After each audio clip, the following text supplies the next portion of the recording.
Italian Wine Podcast. Chin Chin with Italian wine people.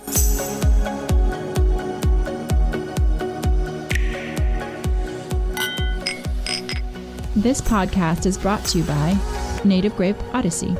Native Grape Odyssey is an educational project financed by the European Union to promote European wine in Canada, Japan, and Russia. Enjoy. It's from Europe. Hello, this is the Italian Wine Podcast. My name is Monty, Waldin. My guest today is Luca Fontana. Luca's family winery is the Cantina, Mesa in the Sulcis area in southwest Sardinia. Welcome. Hi to everybody. My name is Luca. Yes, I'm part of the family who established the winery in 2004. Actually, the winery has been bought by Santa Margherita Gruppo Vinicolo. So they're based in the north of Italy. Yeah. And they're famous for their Pinot Grigio and own wineries throughout Italy. Yeah, I think they've built the best brand for the Pinot Gris all over the world, the Italian Pinot Gris. And I'm very proud to be part of this big group because they can improve our future, our vision, our mission. Okay, tell me, what was your family doing before you founded the winery? Were you grape growers selling to a cooperative? Not at all. So what did you do? Everything but the wine. So my uncle Gavino, he went to USA in the 70s when he became one of the best, most known creative director in advertising company. Me too. I started as copywriter in an advertising company. In Italy or in the US? No, me only in Italy, sorry. Then Italy and Europe, anyway. And when Mr. Sanna Gavino retired himself, he chose to invest in his homeland. Between Sardinia and their homeland, there is a very strong link, something that I found only in Brazilian with the Saudade or Basque people in Spain. They're very, very proud to be Sardinian. So that comes from Sardinia's history, which in brief, obviously it's an island nation almost.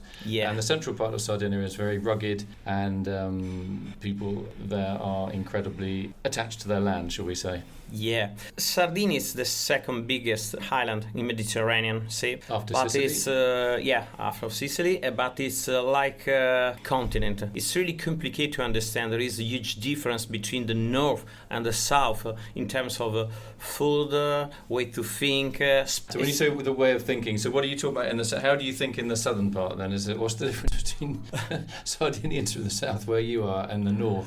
Well, just to understand... So are you more influenced by Africa, is that what you're saying? Because Yeah. you're not far away. Okay. Yeah. And just to understand, we in the Sulcis area, we are called by the other people in Sardinia, Mauredus. Mauredus, yes, means you can translate in African. Because this is our name for the other people from Sardinia. What does it mean then, that term? If I say that to you, is that a friendly term or is it a rude term? Wow. So they're saying that you're kind of almost like the northern Sardinia obviously is furthest away from the continent of Africa. So when they use that term, it's like you're almost like you're part of Africa in the south. Is that what they're saying? To be honest, I prefer to believe that's a friendly word.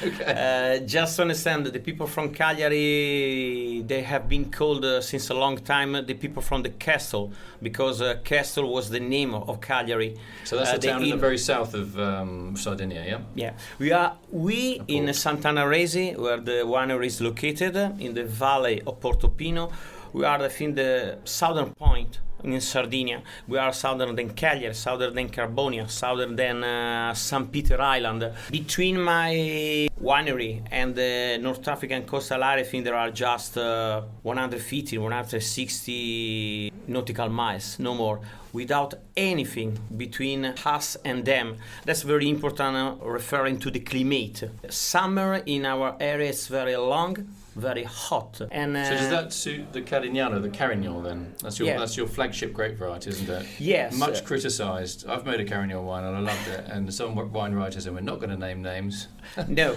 really don't like Carignan, but I'm a big fan, and I guess you are too. All over the world, Carignano means just yield.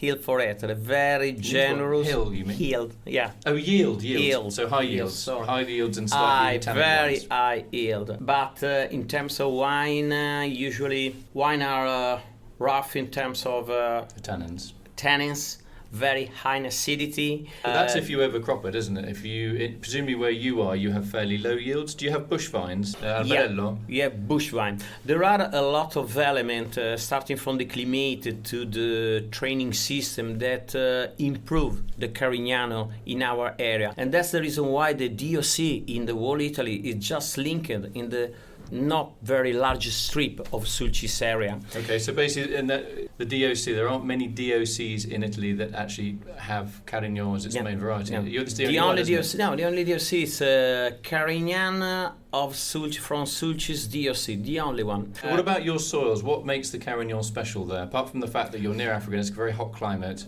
Well, it has been a mix of elements that made the Carignano of Sulcis the best Carignano all over the world. Not me, the copyright is from Mr. Robinson. We can start from the soil, sandy clay soil, very poor, very infertile. And then the extreme condition, very hot, very dry. Drought in my area can be from 6 till 10 months.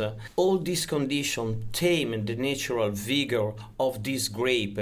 In that way, we don't have a very high yield for hectare. In that way, element push down the tannins and the acidity. This is the problem of the Carignano grape all over the world. Isn't one of the contradictions, though? People always criticise Carignan, and yet, historically, Carignan wines have been bought by wineries in other parts of Italy to add a bit of structure to red wines. Yeah. So they kind of, on the one hand, it gets criticised, but secretly it has been used to, quote, improve much more expensive wines, doesn't it? So it's a cheap blending wine, but it actually has a fantastic result or fantastic effect on some of these other wines, yeah? Is that frustrating for you that you know how good it is and you can see that traditionally it was bought by big merchants, yet publicly it's, Carignan's rubbish, it's no good, it's not a very good grape, it doesn't make very nice wine. That must be really annoying for everybody in the Sulcis area. More than frustrating, I'm very proud, because we had a chance, an unbelievable chance to grow, to show to the world that Carignano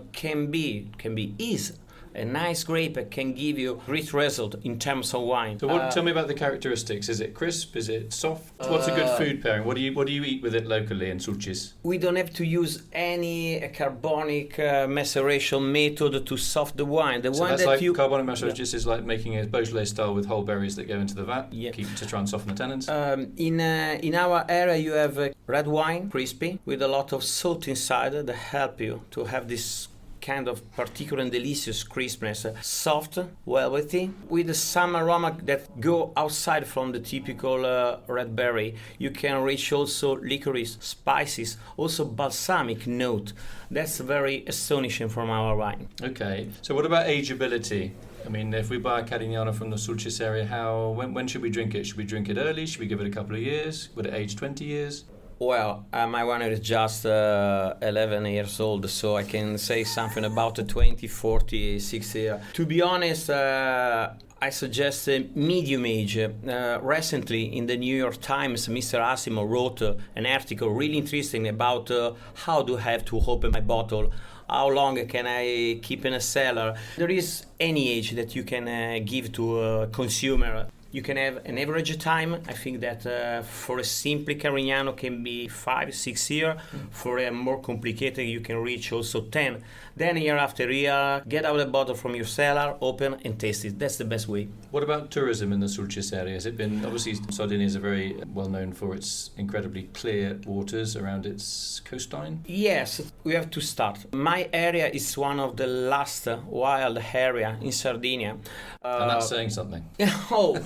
If you love a white sandy beach or seashore, if you love emerald sea, if you love good food, gorgeous wine, and peace, that's your place. So the main meat dishes, though, with you in Sardinia is we're talking pig, suckling pig, porchetta, lamb, very softly cooked. Mainly our traditional food are only received from meat food. Lamb, pork, sheep.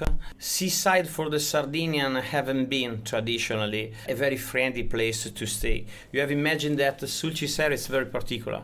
It has been one of the first to be inhabited by people. Phoenicians came to us in the 8th and 19th century to get some spot on the coastal area. That's before Christ, by the way. Yeah, for sure. I beg your pardon.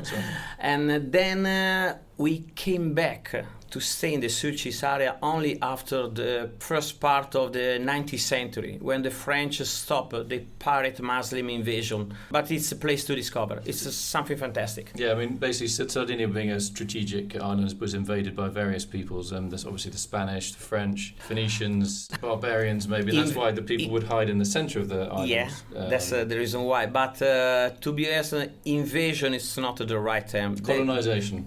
But they never been inside Sardinia. Yeah, as they well. never They've conquered the been central in bit, as well. They stay in Sicily. That's the reason why Sardinia has been quite isolated. That's the reason why they speak their language. It's not dialect. Italian. It's not something like I am from Milan. It's not like my language in Lombardia. It's something completely different. Yeah, it's like a different language. Yeah. Okay, so you're confident about the future of Carignano? Well, to be honest, I'm very confident. I'm sure that alongside the Vermentino can be one of the Sardinian grape that are able to have a very, very, very shining future. But I think that before we have to make a brand building not only on the Carignano, but on the Sardinia island. To be honest, all over the world, Sardinia is not known as well as Sicily or Piedmont or for sure, Tuscany and Veneto. We have to make a serious work to explain people where is Sardinia, which is the best of Sardinia, and then we can speak about the Carignano or the Vermentino. It's true, though, isn't it? I mean, everyone talks about everybody talks about Sicily and Etna and Nello Mascalese and all this kind of thing. Sardinia really doesn't get a fair shout, does it? It's not really very well known at the moment. No. Probably is that because it was dominated by cooperatives rather than individual estates, apart from a few shining examples? And maybe it's a little bit late to develop these private estate wineries? Nice question. I can say, I think that's right. I've seen, my opinion, personal opinion, was a resurrection of Sardinian wines, Sardinian style in making wine, starting from the 90s, when some private family start to make a very serious and gorgeous job. Okay. In my area, if I can, has been one cooperative with the collaboration of Mr. Takis. Giacomo Takis, famous stopped, winemaker. Yeah, they stopped to make wine just to cut.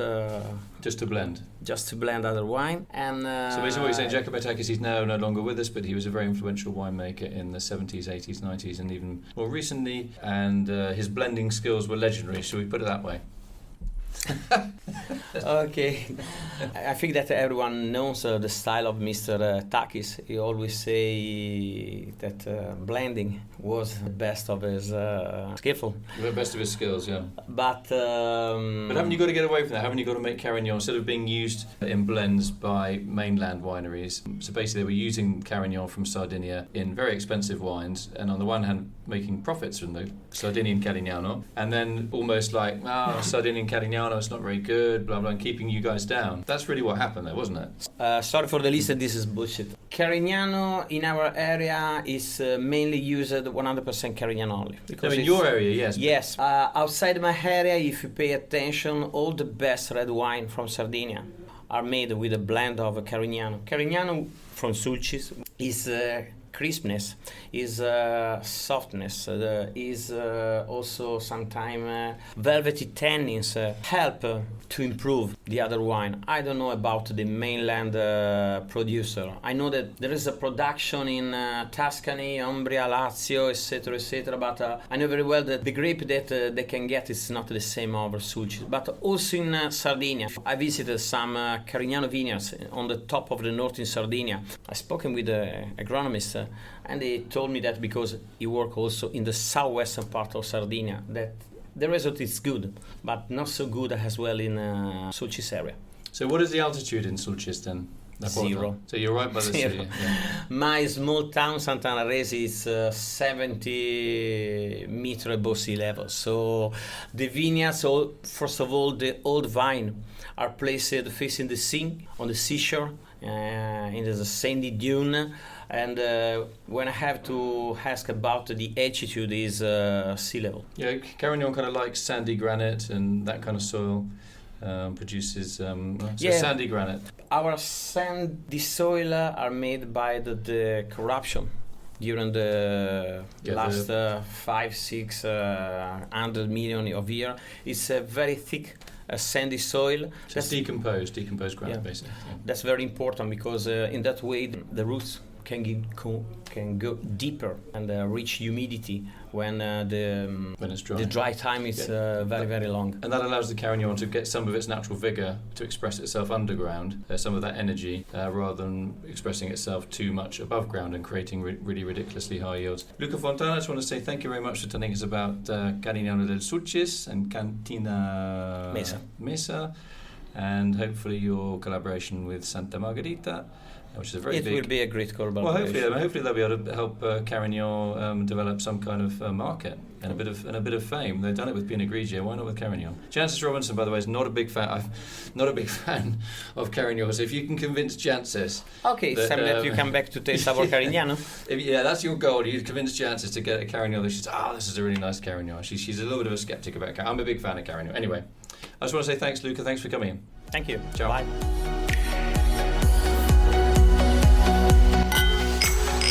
This podcast has been brought to you by Native Grape Odyssey, discovering the true essence of high-quality wine from Europe. Find out more on nativegrapeodyssey.eu. Enjoy. It's from Europe. Follow Italian Wine Podcast on Facebook and Instagram.